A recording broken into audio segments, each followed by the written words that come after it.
mengucapkan terima kasih kepada ibu-ibu dan bapak yang sudah hadir bersama kita ini dalam rangka mengikuti kegiatan sosialisasi oleh Ibu Tawati Ginting dengan temanya menyebarkan pemahaman dan penerapan budaya positif. Sebelumnya kita ada masukan dari Bapak Kepala Sekolah. Kita persilakan ke Bapak untuk memberikan sedikit kata sambutannya.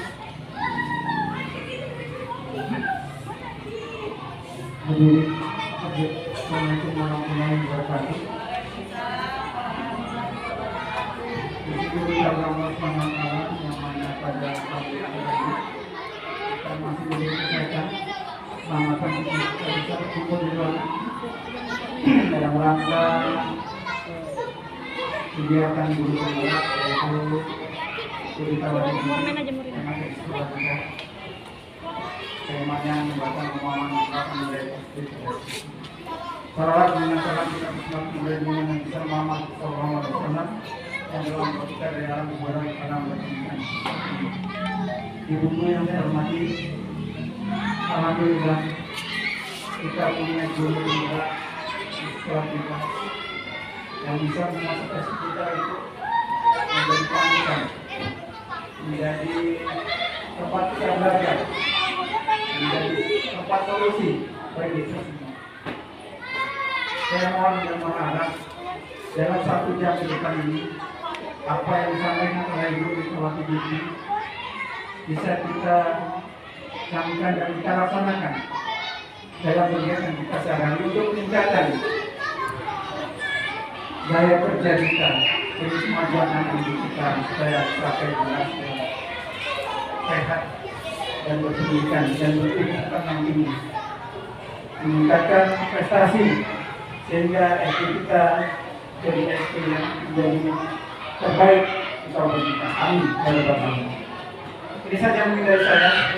Nanti kita akan berbicara lebih kita dan saya harapkan kedepannya kita akan mudah-mudahan bisa melaksanakan kegiatan yang juga dibimbing dan dilaksanakan.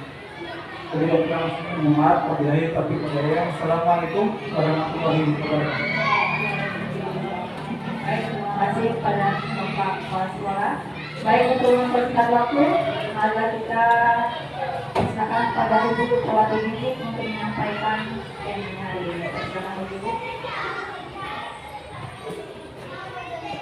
Ya, terima kasih Ibu. Baik Ibu sekalian, Assalamualaikum warahmatullahi wabarakatuh. Terima kasih kepada Ibu yang telah menyempatkan waktu pada hari ini sehingga kita bisa berkumpul dalam acara aksi nyata saya yaitu tentang budaya positif. Nah, di sini nanti kita sama-sama belajar ya Bu, jadi kalau usah terlalu kaku, kalau terlalu vakum, kita sama-sama belajar. Nah, mengenai budaya positif dengan tujuan setelah nanti kita mempelajari ini, insya Allah sekolah kita menjadi sekolah yang lebih baik lagi dari yang sebelumnya. Nah, sebelum saya mulai dari pematerinya, siapa dulu Bapak Ibu? Siapa kira-kira yang lebih pakar? Siapa yang tahu apa itu budaya positif? Kalau melihat budaya positif, apa kira-kira yang ada di benak Bapak Ibu? Bapak Ibu kira-kira apa Bu?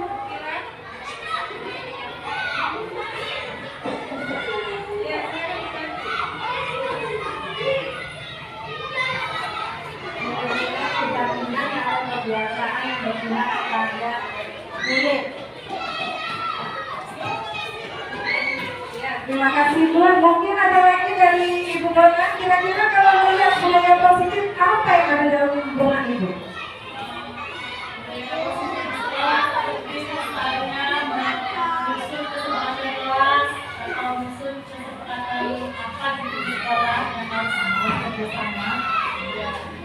Ya, terima kasih Ibu. Semua yang Ibu bilang itu benar. Nah, untuk lebih jelasnya kita lihat, kalau kita lihat di slide yang ada di sini, Budaya positif adalah perwujudan dari nilai-nilai yang diyakini dan diterapkan oleh sekelompok orang dalam jangka waktu tertentu sehingga menjadi suatu kebiasaan. Budaya positif dapat mendorong murid untuk mampu berpikir, bertindak, mencipta sebagai proses memerdekakan dirinya sehingga murid mampu bertanggung jawab. Nah, sesuai dengan filosofi Ki Hajar Dewantara. Saya rasa ibu tahu semua ya, Ki Hajar Dewantara itu siapa? Siapa ibu? Ya, Bapak Pendidikan. Nah, menurut Ki Hajar Dewantara, guru adalah sebagai penuntut. Jadi kita ini penuntut. Penuntut siapa? Penuntut anak. Anak berkembang sesuai dengan kodratnya masing-masing.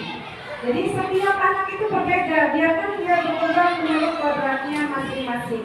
Kita hanya menuntut bagaimana mengembangkan bakat anak, kodrat anak tadi. Nah, kita selanjutnya Bu. Untuk mencapai budaya positif ini, maka ada 7 hal yang harus kita lakukan. Yang pertama yaitu perubahan paradigma belajar. Yang kedua, disiplin positif. Yang ketiga, motivasi perilaku manusia. Yang keempat, kebutuhan dasar manusia. Yang kelima, komposisi kontrol restitusi. Yang keenam, keyakinan kelas. Dan yang ketujuh, segitiga restitusi. Nah, supaya lebih semangat dan fokus, kita speaking dulu. Coba mereka dulu, mereka sini, mereka yang di depan dulu. Mereka yang membimbing speakingnya. Biasa kalau mereka bayang-bayang itu paling oke. Iya Bu, berdiri semua Bu. Iya.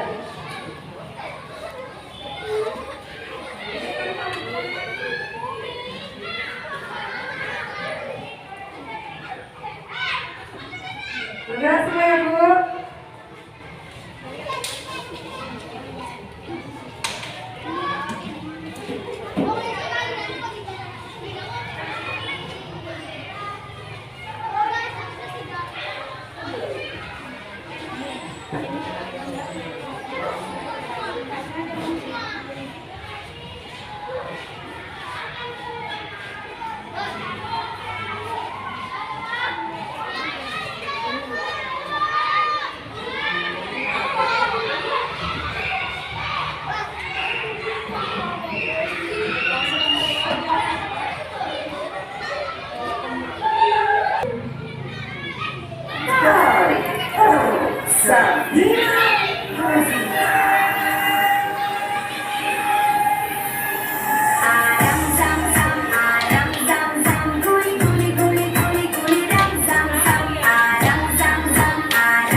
cerita lagi ya sedikit. Kita lanjut dulu ke materi.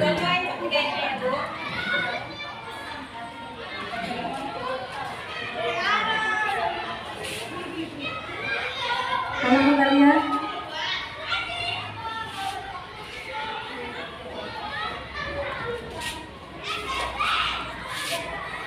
Nah, sekarang kita masuk ke materi kita yang pertama, yaitu perubahan paradigma belajar. Perubahan paradigma belajar ini merupakan penalaran yang dirancang berdasarkan prinsip pembelajaran berdiferensiasi, sehingga murid belajar sesuai dengan kebutuhannya, berdasarkan taraf perkembangan untuk mewujudkan profil pelajar Pancasila. Nah, ada kata-kata berdiferensiasi. Kira-kira menurut Ibu, bagaimana pembelajaran berdiferensiasi itu? Coba dulu Bu Eka.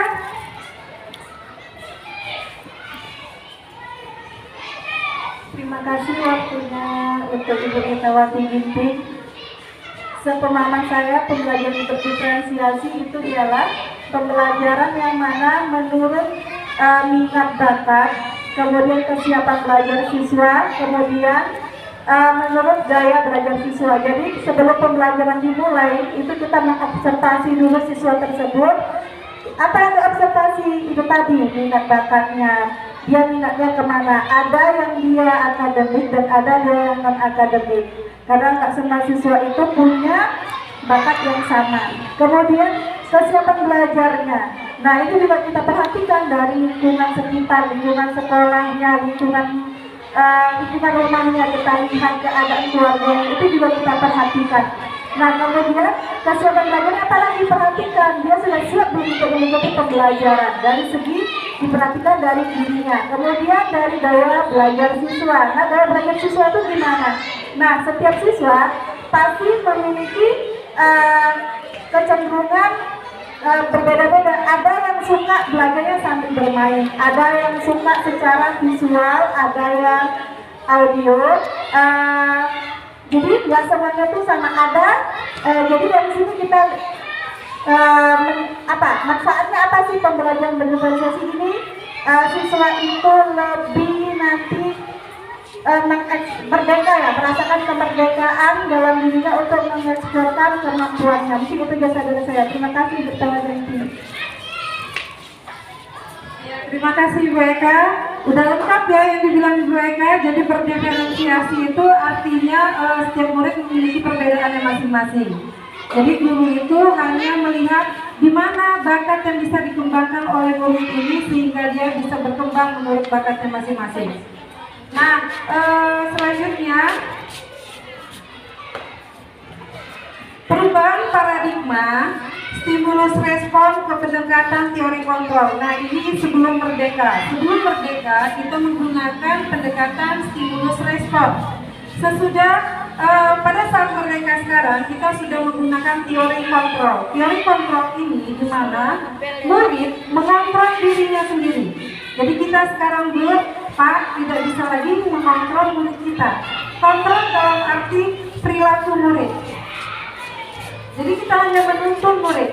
Kalau menurut Ki Hajar Dewantara itu, kalau diibaratkan ada sebuah ladang di mana guru di situ sebagai petani jagungnya, ladangnya itu diibaratkan sekolah, lalu benihnya itu adalah murid. Nah jadi benih yang kita tanam itu sudah pasti tumbuhnya jagung. Tetapi jagung yang bagaimana yang tumbuh? Apakah yang buahnya yang banyak, ataukah jagung yang tanamannya tidak berbuah, atau jagung yang hanya berbunga saja tidak berbuah? Nah, yang menentukan itu dia tumbuhnya baik atau tidak adalah petani. Petani yang merawatnya, petani yang menyiramnya. Nah, sama seperti itu, murid juga kita ibaratkan seperti itu. Jadi kita yang menuntun murid. Biarkan murid berkembang menurut kemampuannya, kodratnya masing-masing. Kita tuntun dia menjadi orang yang memiliki perilaku yang positif. Selanjutnya Bu.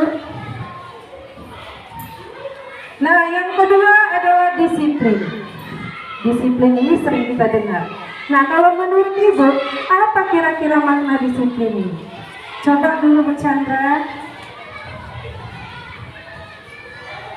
Disiplin itu kita bisa umpamakan kita harus datang tepat waktu.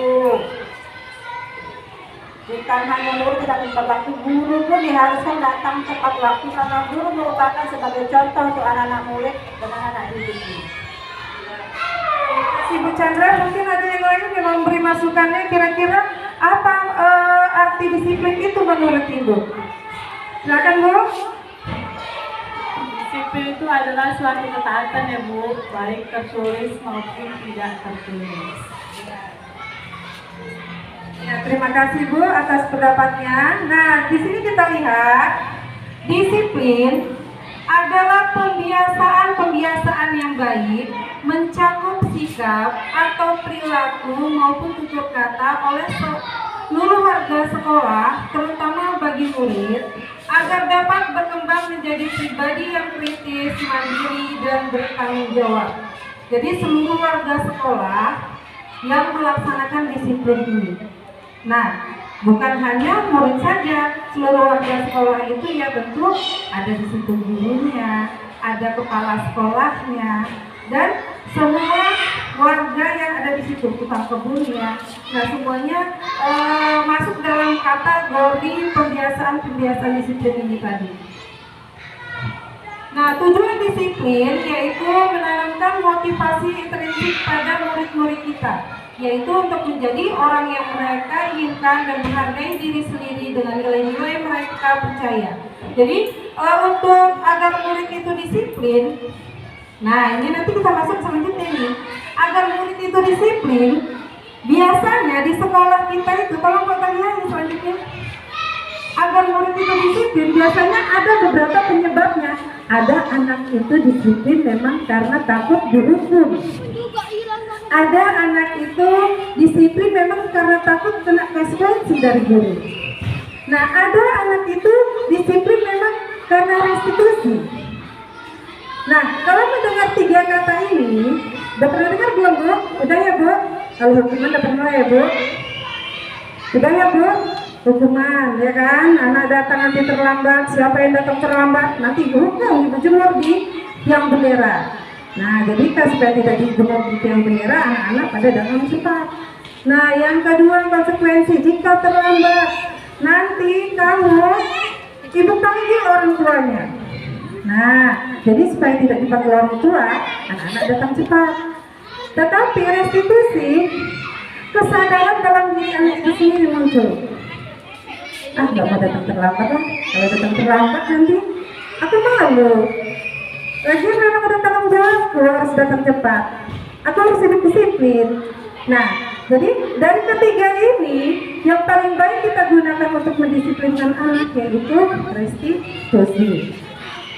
Nah, jadi motivasi apa yang muncul di sini? Motivasi yang muncul itu adalah motivasi yang berasal dari diri anak itu sendiri, yaitu motivasi intrinsik. Motivasi yang berasal dari diri anak itu sendiri. Jadi tanpa disuruh pun anak-anak itu sudah bisa datang cepat, ya. Nah, bukan hanya dalam hal datang, dalam kegiatan pembelajaran pun sama seperti itu.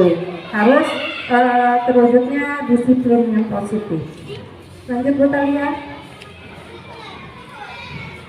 Disiplin positif terwujud bukan karena hukuman dan konsekuensi, tetapi lebih disebabkan oleh restitusi. Nah, apa itu restitusi? Restitusi adalah proses menciptakan kondisi bagi murid untuk memperbaiki kesalahannya, sehingga mereka bisa kembali pada kelompok mereka dengan karakter yang lebih kuat. Nah, kita lanjut ke materi selanjutnya, yaitu mengenai motivasi. Tadi kita ada sama-sama mendengar ada tadi motivasi intrinsik. Nah, motivasi kita sama-sama tahu ya Bu, ada dua. Yang pertama motivasi intrinsik, yang kedua motivasi ekstrinsik. Nah, motivasi intrinsik tadi kita sudah tahu, motivasi yang asalnya datangnya dari diri anak itu sendiri, dari diri kita sendiri. Sedangkan motivasi ekstrinsik itu motivasi yang datangnya dari lingkungan luar. Jadi ada penyebabnya, misalnya tadi satu takut dihukum, dua takut dapat konsekuensi, ya kan? Lalu misalnya ingin mendapat penghargaan, ingin mendapat hadiah, nah itu merupakan motivasi yang datang dari luar, yaitu motivasi ekstrinsik. Nah, tetapi yang paling baik yaitu motivasi intrinsik. Lanjut, Bu.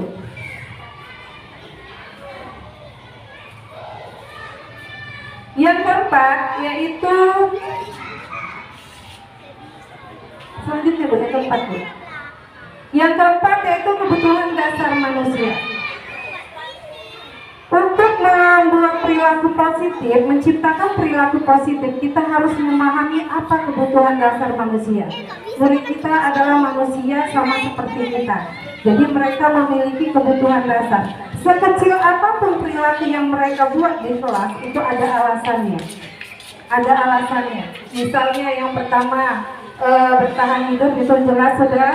Yang kedua, kasih sayang dan rasa diterima. Misalnya ini ada murid kita nih berjalannya lari sana, lari sini, lari sana, pusing kepala kita nengoknya. Nah, kita harus mencari tahu apa penyebabnya sehingga dia bisa berbuat seperti itu. Kebanyakan anak yang bermasalah di kelas itu karena kebutuhan dasar dari anak itu tidak terpenuhi. Jadi mungkin di rumah dia nggak pernah dikasih sayang sama mamanya, mamanya sibuk kerja. Jadi dia mencari perhatian sama gurunya ketika berada di kelas. Nah, jadi kita harus paham apa kira-kira penyebab anak itu bermasalah di dalam kelas. Yang kedua, yang ketiga penguasaan atau kebutuhan pengakuan atas kemampuannya ini. Terkadang ada anak ini merasa dirinya hebat, tapi nggak ada guru yang memperhatikan, mamanya tuh nggak memperhatikannya akan kehebatannya, sehingga dia buat ulah kerjanya tiap hari masuk ke kelas ngokokin temannya. Supaya apa? Supaya mencari perhatian guru. Ibu, aku hebat loh, Bu. Nah, cara kita bagaimana menuntun anak yang memiliki kelebihan seperti itu agar perilakunya berubah menjadi positif. Jadi kita ini gurunya harus memahami anak satu persatu untuk mengetahui kebutuhan dasar dari anak itu kira-kira apa. Nah, yang selanjutnya yang keempat, kebebasan atau kebutuhan akan pilihan. Yang kelima, kesenangan atau kebutuhan merasa senang. Nah, jadi kelima ini, kebutuhan dasar ini tetap harus dimiliki oleh murid-murid. Ketika seorang murid melakukan hal-hal yang bertentangan dengan nilai-nilai kebajikan, berarti murid itu kehilangan kebutuhan dasarnya. Jadi kalau ada murid kita di kelas perilakunya mungkin kurang sesuai dengan aturan di kelas, maka itu mungkin dia memiliki kekurangan dalam kebutuhan dalam perilakunya tadi. Nah, lanjut, Bu. Yang kelima, posisi kontrol atau restitusi. Pernah dengar nggak ini, Bu? Posisi kontrol restitusi. Pernah, Bu? Belum, sama saya aja baru dengar lantaran ikut guru penggerak. Kalau nggak tahu saya, Bu.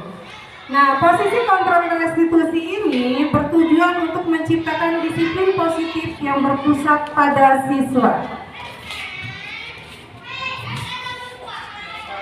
Nah, menurut si William Glasser, Dr. William Glasser berkesimpulan ada 5 posisi kontrol yang diterapkan seorang guru, yaitu 1. Penghukum, 2. Pembuat rasa bersalah, 3. Teman, 4. Pemantau, 5. Manajer.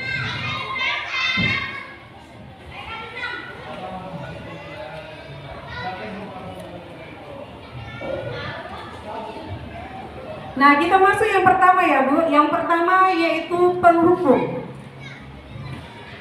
Posisi penghukum. Ini semuanya ini, Bu, biasanya dilakukan oleh guru. 5 posisi kontrol ini dilakukan oleh guru. Guru dalam posisi penghukum. Nah, di sini biasanya gurunya itu nada suaranya tinggi. Lalu bahasa tubuhnya, matanya melotot, jarinya suka menunjuk, lalu menyebabkan apa? Menyebabkan anak itu tadi merasa marah. Misalnya ini tadi ada yang terlambat, kamu ini yang terlambat, kenapa kamu terlambat? Besok Nah, itu namanya posisi guru menghukum. Akibatnya apa? Anak tadi jadi marah. Mungkin anak tadi benci sama guru itu, bencinya aku sama ibu itu. Kenapa? Karena tadi guru itu tanpa mendengarkan apa penyebab dia itu terlambat, udah memberikan hukuman. Nah, lalu mungkin murid itu selain marah, dendam nih. Selain dendam di kelas mungkin dia jadi lebih agresif, lebih rasa dari sebelumnya, ya kan? Nah, jadi ini posisi guru penghukum ini kalau bisa kita hindarkanlah dari SD kita. Nah, posisi yang kedua yaitu posisi pembuat rasa bersalah. Nah, misalnya ada murid yang terlambat, lalu muridnya itu gurunya berkata pada muridnya, kenapa kamu nak terlambat? Janganlah kamu gitu, nanti ibu ditegur sama bapak kepala sekolah. Nah, itu mengakibatkan apa? Mengakibatkan anaknya tadi merasa, aku rupanya salah. Gara-gara aku ibu itu ditegur. Nah, jadi hasilnya murid akan merasa bersalah. Lalu setelah bersalah dia akan merasa dirinya menjadi orang yang gagal. Nah, yang selanjutnya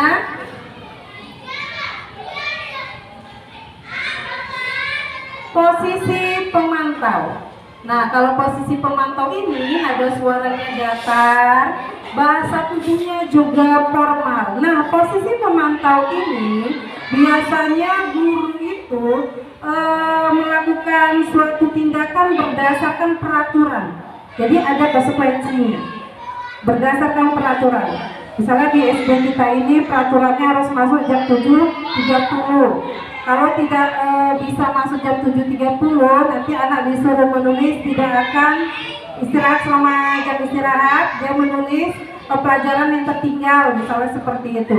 Nah, jadi itu merupakan posisi guru sebagai pemantau. Jadi guru itu bekerja berdasarkan peraturan. Jadi di sini murid sudah mengetahui isi peraturan itu, kalau terlambat konsekuensinya ini. Nah, jadi seperti itu dia kalau posisi pemantau. Nah, jadi bagaimana hasilnya? Murid tadi dia memahami konsekuensi yang harus dijalani karena telah melanggar salah satu peraturan sekolah. Murid telah tetap dibuat tidak nyaman dengan harus tinggal di kelas pada waktu jam istirahat dan mengerjakan tugas.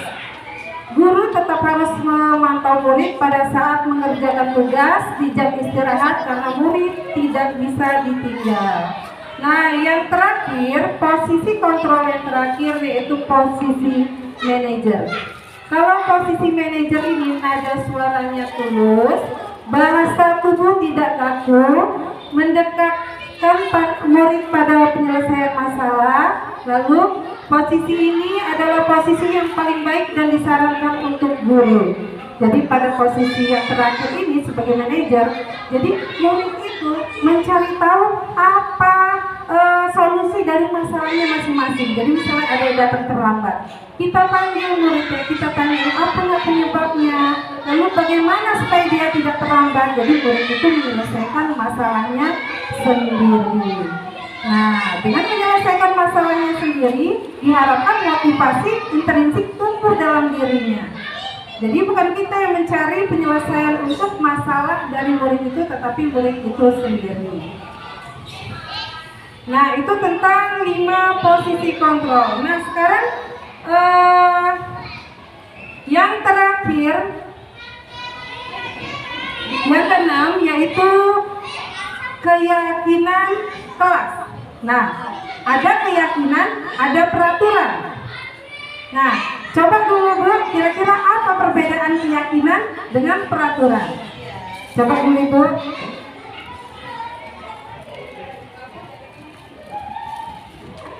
Terima kasih, saya sudah diberi kesempatan. Kalau keyakinan itu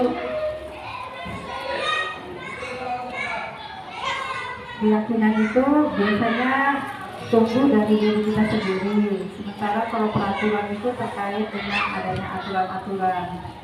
Itu Bu. Ya, terima kasih Bu. Mungkin ada lagi yang mau menambahkan? Ibu, silakan Bu. Baik, terima kasih. seperti kata ibu saya, kalau keyakinan itu dari dalam hati ya Bu. Ya, jadi anak-anak itu tanpa disuruh, tanpa kita tekankan, dia akan memiliki keyakinan sendiri. Misalnya suruh pikir tanpa kita suruh, dia akan pikir dengan bersih. Dia nggak akan takut dihukum karena dia bisa yakin bahwa dia mampu mengerjakan dengan baik. Kalau peraturan itu dia merasa harus dipaksa ya Bu, kalau saya nggak mengerjakan nanti ada hukumannya. Jadi itulah sebuah peraturan yang harus dipatuhi. Mungkin saja berita. Ya, terima kasih Bu. Nah, jadi ada keyakinan, ada peraturan. Tunggu dulu Bu. Dibalikkan Bu. Nah, perbedaan antara keyakinan dengan peraturan. Nah, keyakinan ini dibuat oleh kelas. Dibuat oleh kelas kita sendiri. Yang membuat itu bukan guru, yang membuat itu adalah murid. Jadi kita buat di kelas itu, anak-anak hari ini kita ingin membuat keyakinan kelas. Kira-kira menurut kamu apa yang penting untuk di kelas kita? Jadi mereka yang menentukan. Dari apa yang mereka tentukan itu nanti, maka akan muncullah peraturan-peraturan untuk kelas kita sendiri. Sedangkan kalau peraturan dia memang sudah dibuat oleh sekolah. Ya, sudah dibuat oleh sekolah dan harus dipatuhi. Jadi kalau keyakinan itu dibuat oleh siswa dan untuk siswa itu sendiri. Jadi diharapkan dengan membuat keyakinan ini nanti akan muncul motivasi dalam diri siswa. Buat kalian teruskan. Keyakinan adalah nilai-nilai kebajikan universal yang disepakati secara tersirat dan tersurat, lepas dari latar belakang suku, negara, bahasa, dan agama.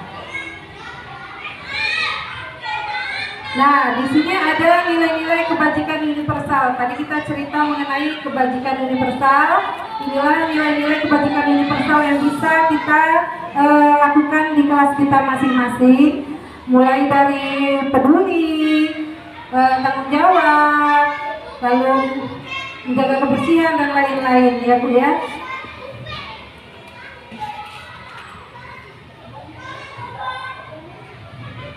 Nah, yang selanjutnya pembentukan keyakinan kelas.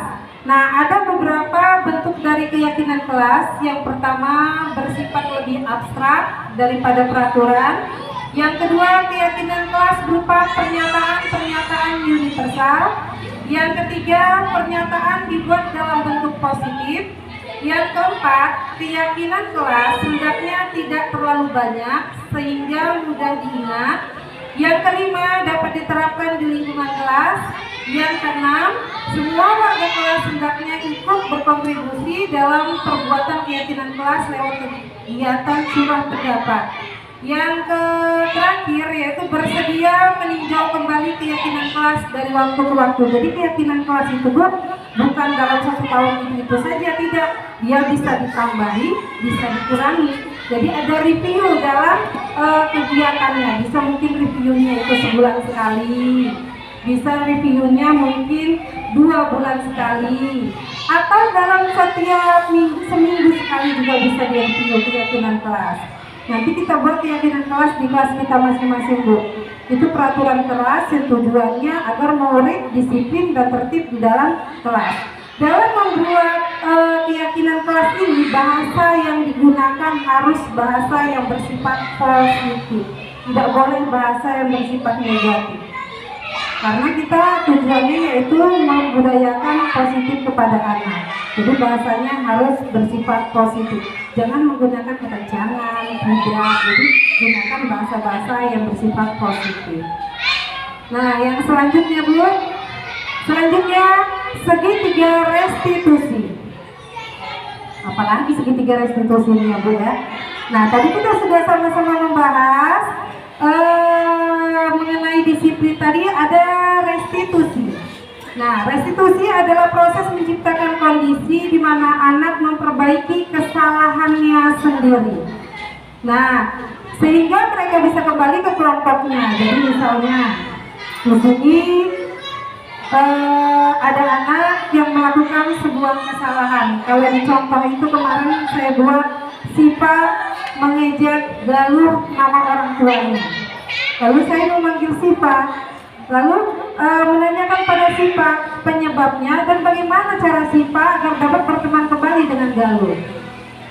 Nah, sekarang kita lihat yang selanjutnya. Segitiga restitusi ini terbagi menjadi 3.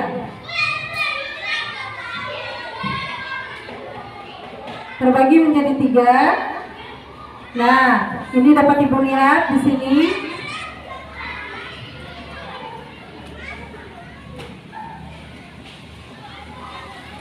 Yang pertama yaitu menstabilkan identitas. Yang pertama menstabilkan identitas. Yang kedua validasi tindakan yang salah.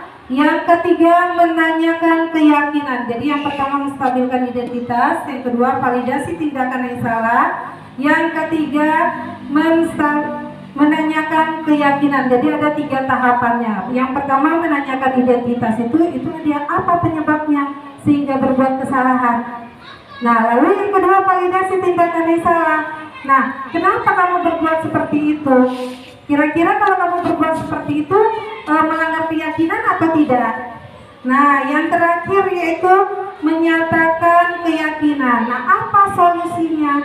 Solusi yang bisa dibuat oleh si anak sehingga dia tidak melakukan kesalahan. Lebih memahami segitiga restitusi ini, yuk kita sama-sama menyaksikan video dari murid kita yaitu Ratih dan Galuh. Kita saksikan bersama-sama. Assalamualaikum Ratih. Apa kabar nak hari ini? Alhamdulillah sehat ya nak. Ratih, tadi ibu mendapat laporan dari guru agama Islam. Katanya kamu tertidur ya nak di dalam kelas. Apakah tertidur di kelas itu merupakan suatu kesalahan Ratih? Nah, di sini ibu tidak akan mencari apa kesalahan kamu. Ibu ingin mencari solusi dari kesalahan kamu. Setiap orang pernah berbuat salah, ibu juga pernah berbuat salah, sama seperti kamu. Apakah kamu mau mengubah kesalahan kamu itu, Ratih? Nah, ibu tanya terlebih dahulu apa penyebab kamu sehingga kamu bisa tertidur di dalam kelas. Kamu pernah baca segala salah sampai jam berapa? Sampai jam 12 malam itu menunjukkan kamu mengantuk di dalam kelas. Kamu masih ingat dengan kesepakatan kelas untuk dibuat? Keyakinan kelas mana yang kamu melanggar?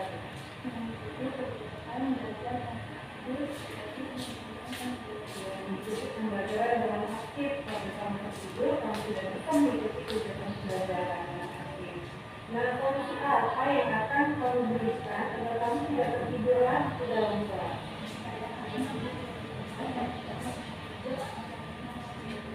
Ada tidak orang di rumah yang bisa mengingatkan kamu agar tidur di sekolah? Siapa itu nak? Orang tua kamu, mama kamu ya. Jadi kalau seperti itu, kira-kira mulai kapan kamu bisa mengubah pola tidur kamu ini? Jadi dari nanti ini ya, jadi nanti malam kamu tidur lebih cepat supaya kamu tidak tertidur lagi ketika belajar di kelas. Jadi berarti kamu sudah menemukan solusi dari permasalahan kamu. Jadi nanti akan merespon orang tua kamu agar mengingatkan kamu tidur lebih cepat. Karena kamu bisa berubah ya nak. Jadi kamu sudah masuk ke kelas ya nak. Ya, sama lagi. Iya. Tes. Nah, dari video tadi terlihat ada permasalahan yang sedang dialami oleh murid kita. Nah, di situ permasalahannya yaitu murid kita tadi si Ratih, dia tertidur ketika pelajaran agama Islam. Nah, segitiga restitusi itu terbagi menjadi 3 bagian. Yang pertama, menstabilkan identitas. Yang kedua, validasi tindakan yang salah. Yang ketiga, menyatakan keyakinan. Yang pertama tadi dari video tadi bisa kita lihat menstabilkan identitas. Guru menanyakan kepada Ratih, apakah betul Ratih berbuat salah? Lalu setelah itu,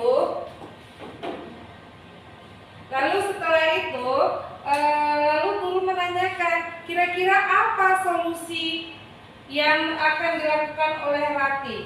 Nah, jadi murid menemukan solusi dari permasalahannya sendiri. Jadi guru hanya menuntun murid untuk menemukan solusi dari masalah yang sedang dihadapinya. Baik Bapak Ibu, agar lebih memahami bagaimana peran dari murid atau bagaimana segitiga restitusi ini, mari kita lihat video yang kedua.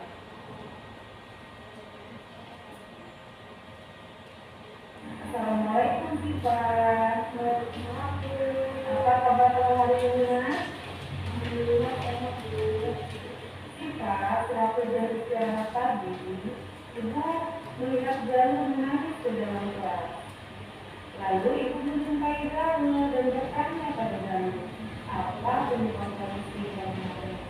Katanya Sifat yang membuat menangis. Lalu membuat menangis itu apakah merupakan kesalahan Sifat? Nah, di sini Ibu tidak akan Hentikan dulu, bentar dulu. Nah, di sini tadi guru bertanya, membuat Galuh menangis itu apakah suatu kesalahan Siva? Nah, itu proses menstabilkan identitas yang dilakukan guru kepada murid. Nah, itu tadi tahap yang pertama dari segitiga restitusi. Jadi, guru menstabilkan identitas dari murid, menanyakan apakah yang dia buat itu adalah merupakan suatu kesalahan atau tidak. Nah, kita lanjut dulu Bu, tolong videonya Bu. Kira-kira kamu mau memperbaikinya? Menurut semua orang keluarga salah, termasuk Ibu juga pernah berbuat salah. Berbuat kesalahan itu adalah merupakan hal yang manusiawi. Nah, Ibu ingin bertanya pada Sifat, kira-kira apa yang menyebabkan Sifat membuat Galuh? Tolong berhenti Bu. Nah, yang selanjutnya validasi tindakan yang salah. Guru bertanya kepada murid, kira-kira apa yang akan Sifat buat terhadap kesalahannya tersebut. Nah, jadi divalidasi tindakan kesalahannya itu. Yang menemukan jawaban adalah siswa itu sendiri. Ayo Bu, lagi Bu. Lalu apa yang dilakukan Galuh?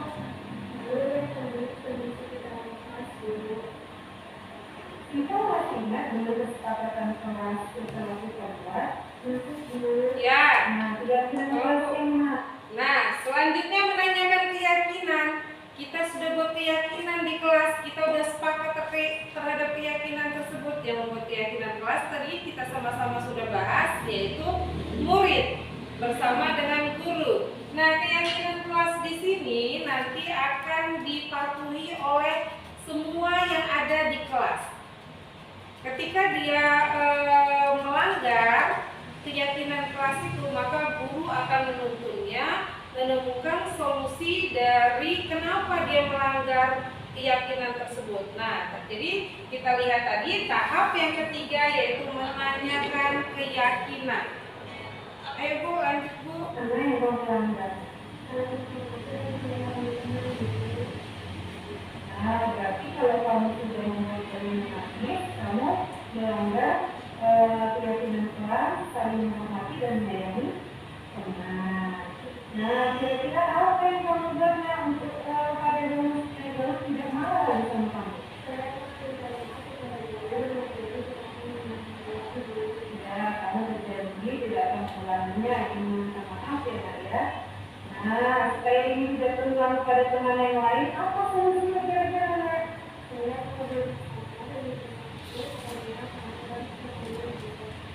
bagus, lebih sabar ya Nak. Jadi harus ikhlas ya kalau salah dalam permainan. Nah, kamu sudah menemukan solusi dari permasalahan kamu. Sekarang itu dapat kamu kerjakan mulai sekarang ya Nak ya. Nah, nanti kamu langsung jumpai Galuh dan minta maaf kepada Galuh. Ya, Ya, mana? Silakan kembali ke kelas. Iya Bapak Ibu, dari kedua video tadi saya rasa Bapak Ibu sudah memahami bagaimana segitiga restitusi. Nah, jadi mulai sekarang sama-sama ayo kita belajar. Kalau ada permasalahan di kelas, kita jangan langsung marah terhadap murid, jangan langsung kita hukum, tetapi kita sama-sama mencari tahu apa masalahnya, lalu bagaimana solusi cara mengatasinya, biarkan murid itu berkembang sesuai dengan kodratnya masing-masing. Kira-kira ada yang mau kita diskusikan Bapak Ibu?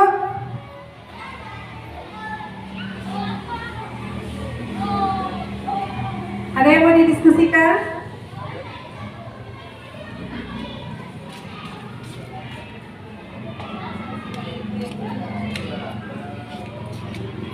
Ya Bu Tira, silakan. Baik Bu Rita, bolehkah kita di sekolah ini menghukumi siswa didik kita? Ya, terima kasih Bu. Tadi kita sudah sama-sama melihat bahwa hukuman itu tidak diperbolehkan ya. Tetapi ada syaratnya. Ketika kita sudah memperingati atau memberikan konsekuensi tidak bisa dilakukan lagi, maka bisa menghukum anak. Tapi itu juga taraf yang paling terakhir yang dapat dilakukan. Tetapi kalau memang bisa yang melalui jalur-jalur yang tadi itu bisa dilakukan, maka lebih baik lakukan dulu jalur itu baru menghukum anak. Hukumannya pun itu tidak boleh hukum yang bersifat verbal ya Bu, melukai anak. Ada lagi? Nah kalau tidak, saya rasa demikianlah sosialisasi dari saya tentang perilaku positif. Untuk lebih dan kurang saya mohon maaf. Saya akhiri dengan wabillahi taufik wal hidayah. Wassalamualaikum warahmatullahi wabarakatuh. Saya kembalikan ke Bu Tia. Baik, terima kasih kepada Ibu Ritawati Ginting yang sudah memberikan sedikit wejangan kali ya Bu tentang perilaku positif. Nah, semoga acara hari ini bisa bermanfaat buat kita semua, bisa kita terapkan ke anak didik kita. Mungkin yang tadinya kita suka menghukum agak berat, jadi kita bisa berpikir kembali ya Bapak Ibu ya. Mungkin hanya ini saja. Lebih dan kurang saya mohon maaf. Saya tutup dengan Assalamualaikum warahmatullahi wabarakatuh.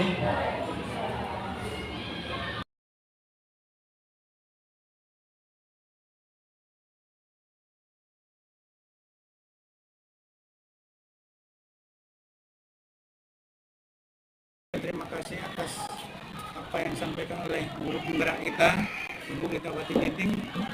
Mudah-mudahan ini bisa bermanfaat bagi rekan-rekan kerja untuk kemajuan sekolah kita dengan adanya simulasi yang seperti ini, penerangan seperti ini bisa bermanfaat bagi teman-teman kerja sekalian dan meningkatkan daya kerja dari teman-teman di SD Negeri 1 Kuala ini. Saya saja. Terima kasih. Assalamualaikum warahmatullahi wabarakatuh. Terima kasih kepada Ibu Ritawati Ginting yang sudah bersosialisasi kepada kita semua para guru. Yang saya lihat hari ini, saya mendapatkan begitu banyak manfaat yang baik yang bisa saya terapkan ke anak-anak didik saya. Karena biasanya kalau saya itu lagi di dalam kelas bersama siswa, saya suka marah ketika mereka berbuat salah dan saya memberi hukuman ya cukup lumayan berat hukuman itu. Nah setelah saya mengikuti acara hari ini, mungkin saya akan pikir kembali untuk memberi hukuman kepada siswa bahwa tidak boleh menghukum siswa berlebihan seperti mungkin dengan fisik ataupun sejenisnya. Mungkin saya terapkan dari siswa hukuman yang lebih positif, bisa untuk mereka menampilkan puisi atau apapun itu, atau memberi sebuah hafalan di depan kelas atau hukuman. Ya saya anggap sih hari ini cukup memberikan manfaat yang sangat baik bagi saya dan bagi guru lainnya. Ya terima kasih. kasih saya ucapkan kepada Ibu Ritawati Ginting yang telah berbagi takdir baiknya, yang berbagi ilmunya kepada kami, yaitu guru SD Negeri 050661 Kuala Bingai, di mana Ibu Ritawati Ginting telah berbagi ilmu yaitu tentang apa itu pembelajaran berdiferensiasi dan budaya positif. Nah, setelah saya pahami, ternyata pembelajaran berdiferensiasi itu sangat menarik dan sangat banyak manfaatnya untuk peserta didik kita. Karena dengan begitu kita akan mendapatkan pengalaman belajar yang nyata dan dia juga mendapatkan kemerdekaan dalam berpikir untuk mengembangkan pengetahuannya sehingga timbul rasa percaya diri. Kemudian budaya positif yang telah didapatkan oleh kawan ini sangat menyentuh saya karena saat ini masih ada sanksi yang kita buat kadang untuk anak-anak didik kita, ternyata itu nggak boleh. Ternyata segitiga restitusi itu tadi ternyata